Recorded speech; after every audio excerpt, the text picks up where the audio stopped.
Mais uma vez, oficialmente, então, bom dia a todos. O propósito, então, desse encontro nosso, que foi... Tá voltando o som de alguém aí, pessoal, não sei se tá... Aqui, peraí. Tá, faz favor, cara, obrigado.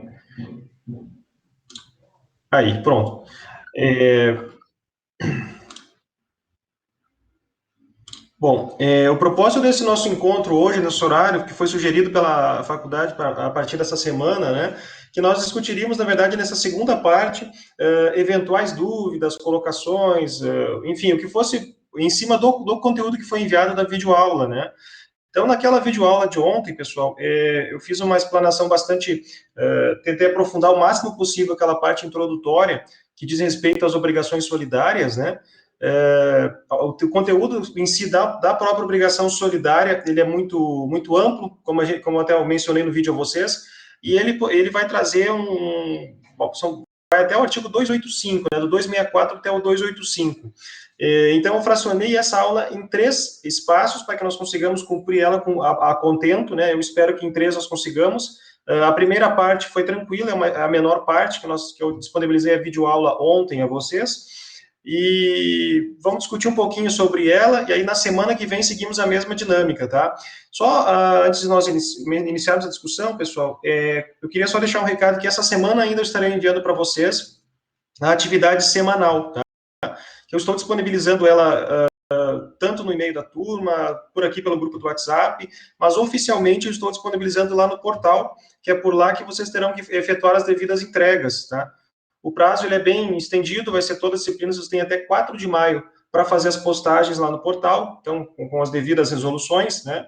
E a partir dali que a gente vai fazer a correção das atividades que entrarem até esse período para poder fixar a nota de vocês correspondente a N1, tá? Bom, então, dando início, pessoal, depois, se vocês tiverem dúvida, por favor, abram o microfone, intervenham, perguntem. Na verdade, deixa eu fazer só uma recapitulação do que eu passei na videoaula para vocês, para a gente não perder o efeito, né? Eu vou só ver se eu consigo partilhar a tela, não sei se esse aplicativo vai nos permitir aqui, deixa eu ver aqui, só um minutinho aqui, pessoal, minha coisa.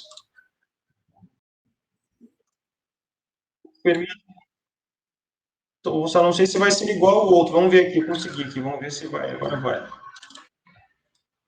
Consegue, tá visível aí, pessoal? Kleber, tá visível? Não? Tá. Ótimo, porque nesse aplicativo eu não consigo visualizar a câmera agora, porque eu só vejo a tela, né? Eu acho que se eu minimizar, eu acredito que eu não veja mais a tela, é isso, né? Vocês não veem, né?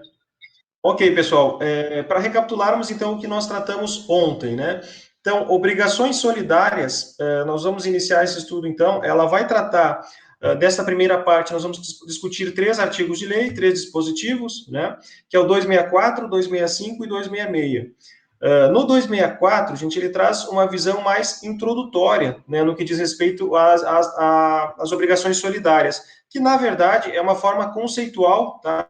Até vou descer aqui para nós, depois eu volto, que é uma forma já mais ou menos dar um enunciado conceitualmente falando, né? Ele vai dizer o seguinte, pessoal, que há solidariedade quando na mesma obrigação concorre mais de um credor, ou seja, quando nós tivermos sempre, em regra geral, uma multiplicidade de credores. Significa dizer que nós não podemos identificar que a obrigação seja solidária se ela tiver, por exemplo, sujeitos, seja credor ou devedor, em termos individuais, unitários, falando, um de cada lado. Isso caracteriza uma obrigação simples, né, que foi numa aula retrasada, inclusive nós tratamos isso, né? Então, ela vai dizer o seguinte, ou mais de um devedor, obviamente, cada um com um direito, aqui ele já se refere, quando fala em direito, se refere ao credor, que tem o direito de recebimento do débito, né, do valor da obrigação, ou o obrigado, que aqui ele já se refere ao devedor, que está obrigado ao cumprimento de algo, que é referente, então, à dívida toda. Que essa palavrinha, a dívida toda, ele está se referindo aqui tanto ao devedor, obviamente, que tem que proceder o seu devido cumprimento, quanto também ao credor, que também tem um direito de receber a totalidade do débito, mesmo ele estando em mais de um credor, como é o caso da obrigação solidária. O que nós temos que ter em mente aqui, pessoal, para nós distinguirmos a obrigação solidária das demais modalidades obrigacionais, é que, essencialmente, falar em obrigações solidárias significa dizer que todas as partes que estão vinculadas a essa obrigação, sejam polos credores, polos devedores, eles estão obrigatoriamente respondendo pela totalidade da obrigação. Então, é aquele exemplo que eu até mencionei na videoaula para vocês, da solidariedade, né? Então, se nós tivermos, nós podemos ter a obrigação, ela pode ser passiva, ativa ou até mesmo mista. A obrigação ativa, solidária ativa, ela tem uma característica que ela vai ter o polo ativo com uma multiplicidade de credores, então, que é o que são credores, né, polo ativo. Então, teremos lá, por exemplo, 3 credores e do outro lado, um devedor. Isso é um símbolo de uma obrigação solidária ativa. Agora, nós podemos também ter uma obrigação solidária passiva, que a obrigação solidária passiva, como o próprio nome já diz, ela está vinculada, né, ao polo da passividade dos sujeitos, então, dos devedores. Então, ali nós teríamos, nesse caso, exemplificativamente falando, 3 devedores, por exemplo, né? Pode ser 3, 4, 5, enfim, mas tem que ser múltiplos, né? E do outro lado, um credor apenas. Então, aí simboliza uma obrigação solidária passiva. E também temos a obrigação solidária mista, né? Que é quando nós podemos ter ou 2 devedores de um lado, ou 3 credores do outro, ou vice-versa, quando tem um número maior de uma unidade nos dois lados, nos dois polos, tá? Então, isso é mais uma forma de caracterização, significa dizer que independente se vai ter 2 polos de credores, né, 2 credores e 3 devedores, os 2 credores que estão lá seguem as mesmas regras se ele estivesse sozinho naquele polo. Porque ele pode, na verdade, tanto um quanto o outro, ele pode acionar a qualquer momento qualquer um dos 3 devedores e cobrar a dívida na sua totalidade. Então, essa que é a essência da obrigação solidária, é a totalidade que é respondida pelos 2 polos. Do mesmo modo, nesse exemplo, se nós pegássemos dos 3 devedores, devedor A, B e C, se o devedor C se sujeita a pagar o débito, ele escolhe o credor tanto A quanto B, ele pode pagar para qualquer um dos dois a totalidade do débito, que a dívida estará quitada. O que fica implícito aí, que a gente vai ver inclusive nas nossas aulas seguintes, é justamente a questão do acerto interno que vai ter entre eles, ou seja, ambos respondem pela totalidade, mas no momento que um deles efetue o pagamento por todos, como eles são solidários, internamente é um acordo à parte deles. Se eles vão dividir entre eles, enfim, isso não nos interessa para a qualidade da obrigação solidária. No viés da obrigação solidária, o que apenas nos interessa é essencialmente a característica que cada um dos polos responde pela totalidade do débito. Então, cada um dos indivíduos. Então, eles não vão dividir, não terão cota parte entre eles, assim como nós vimos, por exemplo, na aula passada, que na ocasião nós falamos das obrigações, né, divisíveis ou indivisíveis, também conhecidas como obrigações fracionárias, né? Então, nessa ocasião, a gente viu, sim, que ali cada polo, cada integrante de um determinado polo, seja o passivo quanto o ativo, eles ali, sim, efetivamente respondem meramente, de forma limitada, pela sua cota parte. Então, ali, 3 devedores, uma dívida R$ 300, como eu exemplifiquei a vocês no vídeo, né? Cada um responde até R$ 100. Então, no momento que cada um pagar a sua cota parte, se exime da obrigação. E ela fica proporcionalmente ainda ativa com relação àquele devedor que não pagou a sua cota parte. Então, aí que é a grande diferença da obrigação divisível, né, comparada à obrigação solidária, tá? Lembrando também que eu até coloquei aqui para vocês neste material, subir aqui um pouquinho, acho que foi mais abaixo, aqui, que a regra geral das obrigações, né, pessoal, é que cada um, sempre, em regra geral, até que não tenha uma outra regra pactuada ou que venha por força de lei, é sempre divisível, né? Então, cada um sempre tem a responsabilidade limitada até a sua cota parte, no âmbito das obrigações, tá? Agora, justamente a questão que eu queria chegar. No artigo 265, pessoal, ele vai tratar do princípio chamado da não presunção, né? Que ele quer dizer, basicamente, que a solidariedade, que a obrigação solidária, ela não pode ser presumida, né? Ela não pode ser meramente estipulada. Ou seja, ela só se configura, ela só se concretiza como uma obrigação solidária no momento em que ela vier resultante por força de lei, que haja uma lei que regule um caso específico, que diga que necessariamente aquele caso tem que ser tratado de uma forma solidária entre os sujeitos, ou, porventura, que é o que mais acontece de uma forma mais comum do que o primeiro exemplo, é a questão da manifestação da vontade das partes. Nesse momento aqui, significa dizer que as partes, quando convencionam uma obrigação, sejam sujeitos ativos, sujeitos passivos, e aí já lembrando que, neste caso, tem que ser múltiplos, né, ou múltiplos credores, ou múltiplos devedores, ou vice-versa, né, para que ela tenha uma característica de obrigação solidária, eles aí podem convencionar entre eles qual será a responsabilidade de cada um dos dois polos. Claro que é um acordo mútuo entre eles, que cada um deles vai ter que definir, olha, vamos definir responsabilidade solidária para todos os devedores, vocês concordam? Todos respondem igualmente pela totalidade do débito? Ou vocês querem, ou vamos optar em fazer fracionado, cada um responde pela sua cota parte, que daí já não é uma obrigação solidária, né? Então, é importante dizer que a força que a manifestação de vontade tem no âmbito das obrigações, ela é autônoma, né? A gente até acho que comentou nas primeiras aulas lá o princípio da autonomia, né? Que o da autonomia é justamente que as partes sempre elas têm uma autonomia para decidir, para convencionar, tudo que seja mais viável, né? Para a homologação dessa obrigação, para a concretização dela, né? Para que ambos possam, ela se torne uma obrigação possível de ser cumprida, né? Isso vai acontecer também quando nós estudarmos, vocês estudarem já possivelmente o semestre que vem, de disciplina de contratos, que é o Civil 3. Da mesma forma, quando falar em contratos, a gente vai estar falando sempre que a regra majoritária no que tange a lei entre as partes é a manifestação de vontade. A lei ela vem junto, mas na verdade é respeitado sempre, em primeiro lugar, a manifestação de vontade das partes, né? Claro que essa manifestação de vontade, abrindo parênteses, né, ela não pode ser superior à legislação, ela não pode contrariar o dispositivo de lei, porque daí ela se torna um ato ilícito, né? Então aí já não tem validade, ou seja, não tem eficácia, né, no plano da convenção dos negócios jurídicos, ou atos jurídicos, né?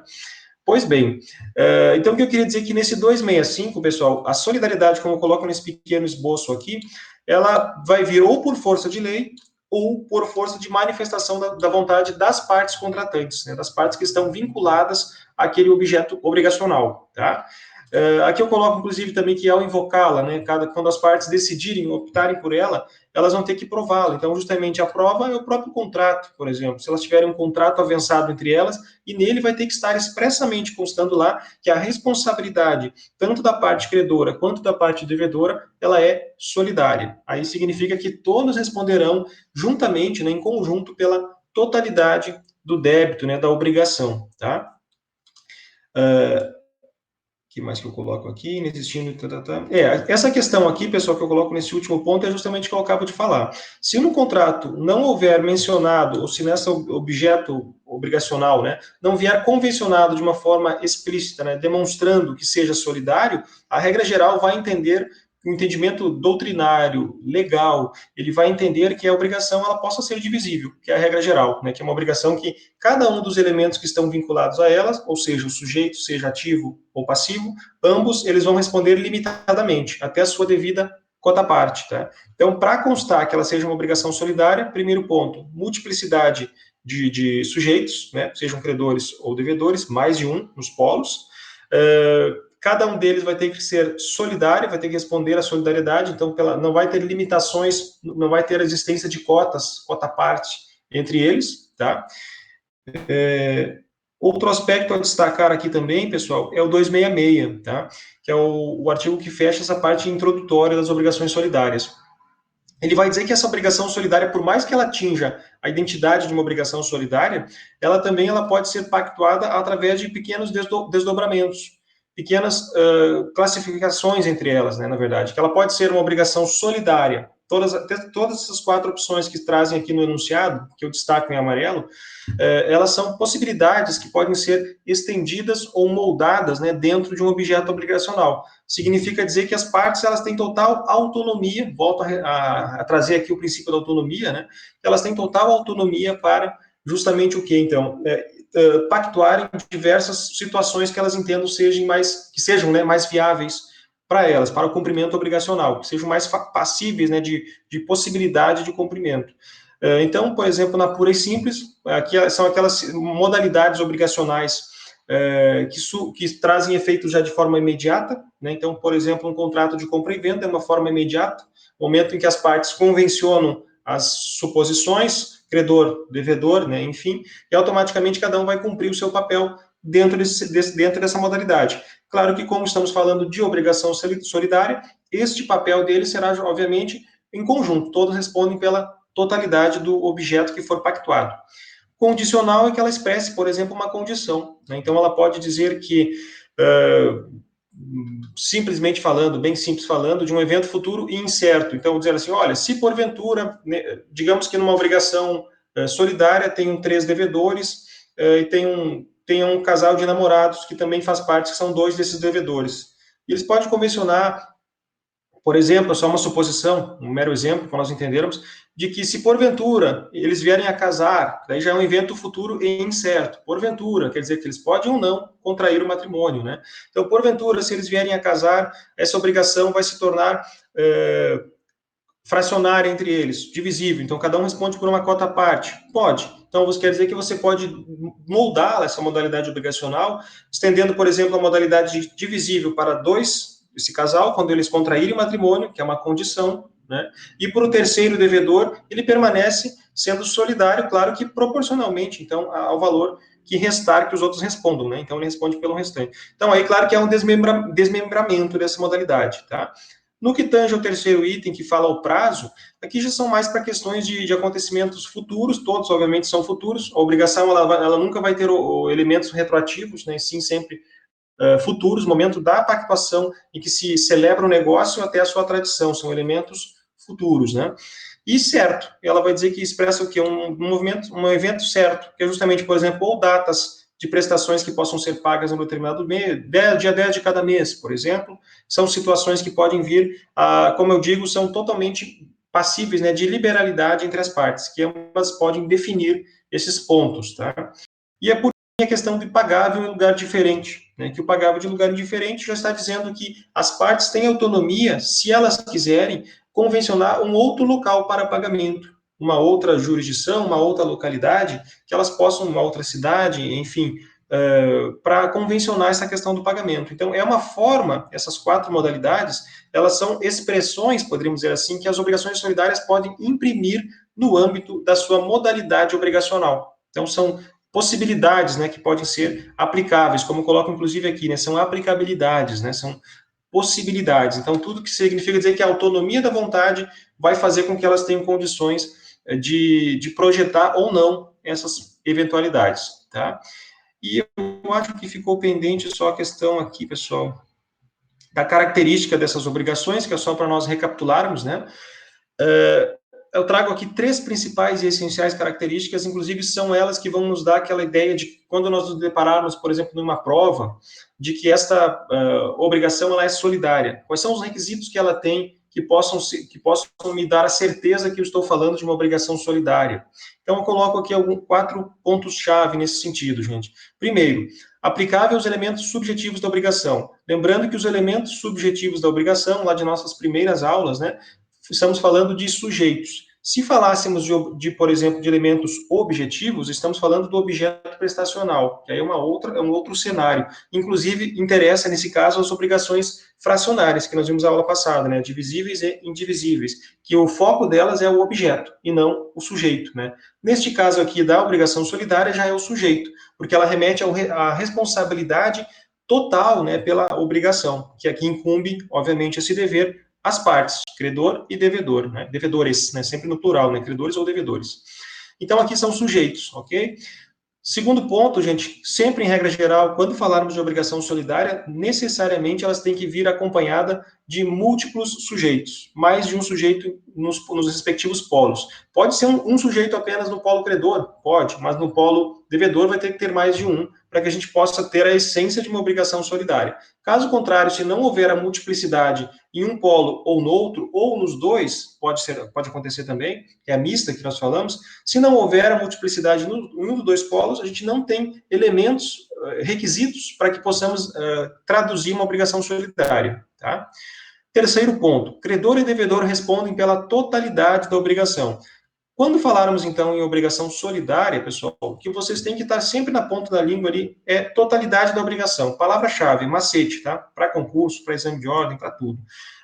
Vai pedir sempre, falar em obrigação solidária, lembre, solidário significa que as partes são solidárias entre si, vão responder pela totalidade da obrigação, do objeto prestacional, tá? E, por fim, o quarto e último elemento, unicidade do objeto prestacional. Aqui ele está dizendo que o objeto prestacional, na visão, na percepção dos solidários, ele é um só, porque todos respondem por sua totalidade. Eles não vão ter a hipótese ou possibilidade de fracionar este objeto, né? Porque isso é uma competência da obrigação divisível, que nós falamos, né, na aula anterior. Então, ela tem uma ideia de unicidade, de um objeto simplificado, único, que vai ser cumprido em sua totalidade, seja pelo credor A, ou pelo credor B, ou pelo devedor A, o devedor B, o C, o D, sejam quantos forem que estiverem vinculados nesta obrigação, sempre vai ter uma visão, uma percepção de um objeto único. Inclusive no quesito sujeitos, aqui no primeiro item, né, pessoal? A gente pode imaginar, por exemplo, uma obrigação que tenha um credor apenas de um lado, no polo ativo, e 3 devedores no polo passivo.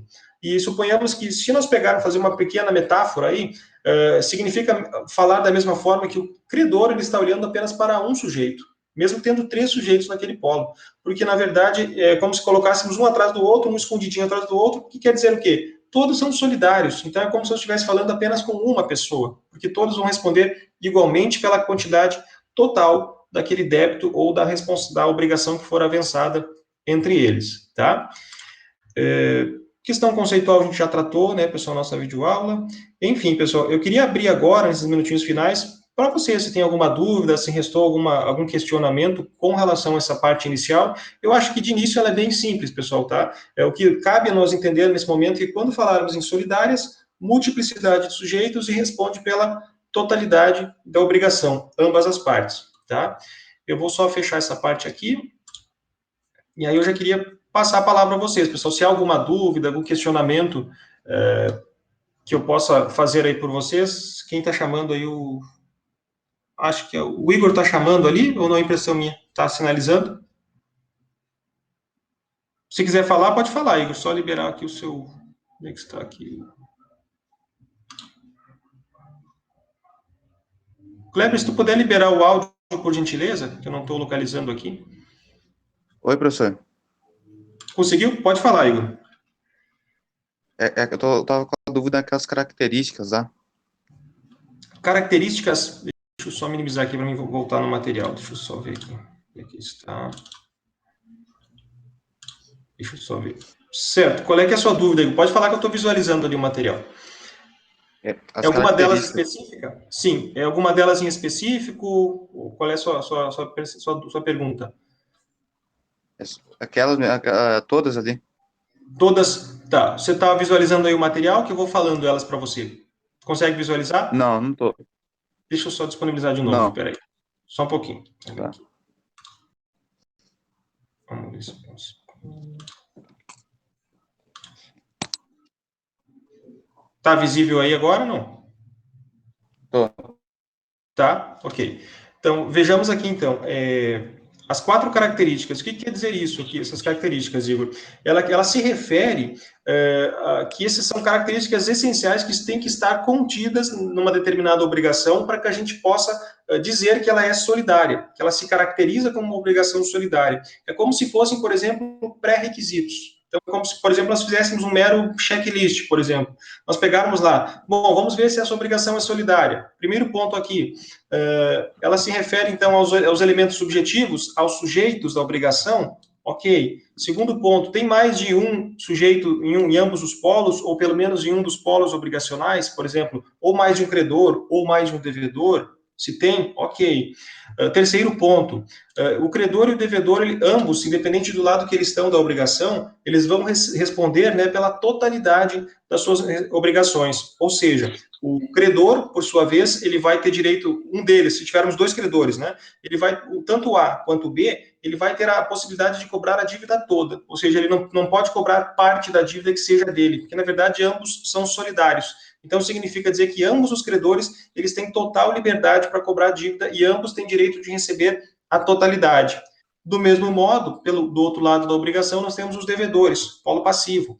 Ali, se nós tivermos 2 devedores, por exemplo, os 2 devedores, ou seja, o credor pode cobrar qualquer um deles a qualquer momento, ou cobrar os 2 juntos, ou cobrar um individualizado. E esse que for cobrado individualizado, ele não pode se abster dizendo, eu só respondo pela metade. Dizer, não, você é solidário, então você vai responder pela totalidade. Se eu quiser cobrar só você, eu cobro. Então, você tem que pagar o total do débito. Então, quer dizer que ambos os lados, tanto o credor quanto o devedor, respondem pela totalidade da sua devida obrigação, tá? E o terceiro e último ponto aqui, né, que fala da unicidade. Unicidade vem de uma, né, vem de simplificação. Quando nós tivéssemos possibilidade de desmembrar esse objeto, como nós vimos na aula passada em obrigações divisíveis, por exemplo, e nós vimos que se fosse um pagamento em pecuniário, em dinheiro, a gente pode desmembrá-lo, né, separá-lo em cota parte. Mas pelo fato de ser uma obrigação solidária, mesmo sendo, por exemplo, uma obrigação pecuniária, meramente de dinheiro, de pagamento, a gente não pode desmembrá-la, porque é considerado o objeto, ele é considerado como único nesta modalidade obrigacional. Então, mesmo sendo possível fazer a regra da obrigação solidária para ela ser, né, uma obrigação solidária, não pode fracionar o bem, o item, ou a coisa, o elemento, tá? Não sei se eu respondi sua pergunta, Igor. Sim. Ok? Perfeito, tá. Ok. Ok. Mais alguém tem algum questionamento, pessoal? Alguma colocação, enfim? Ficou bem claro?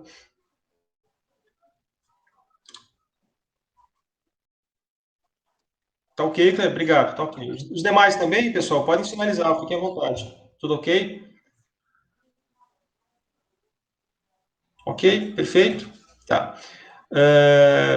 Apenas então para nós finalizar nosso encontro aqui, pessoal, creio que já deve ter tido acesso, então, obviamente, ao material. Esta semana ainda eu estarei postando para vocês, então, aquela atividade semanal, tá, que tem que ser feita para a gente cumprir parte da nota total, né, da N1. Já está disponível no portal desde a semana passada, talvez que alguns colegas não saibam. Também mandei pelo e-mail, também pelo grupo do Arts. Mais alguma colocação, pessoal? Só falava então a questão das atividades, né? Então, esta semana eu estarei disponibilizando mais uma delas, tá? E aí vocês vão fazendo. Eu sugiro que vão fazendo na medida do possível para que não acumule, né? Eu acredito que também os outros colegas, professores das outras disciplinas, vão estar disponibilizando a vocês também atividades. Então, para vocês não terem esse acúmulo de tarefas, de repente não dá conta, né? Mesmo o prazo sendo até 4 de maio, bem estendido, mas evitem já deixar acumular as coisas, né? E qualquer eventualidade, dúvida, por favor, me chame no grupo do WhatsApp, a gente vai sanando essas dúvidas aí, tá bom, pessoal? Perfeito, então?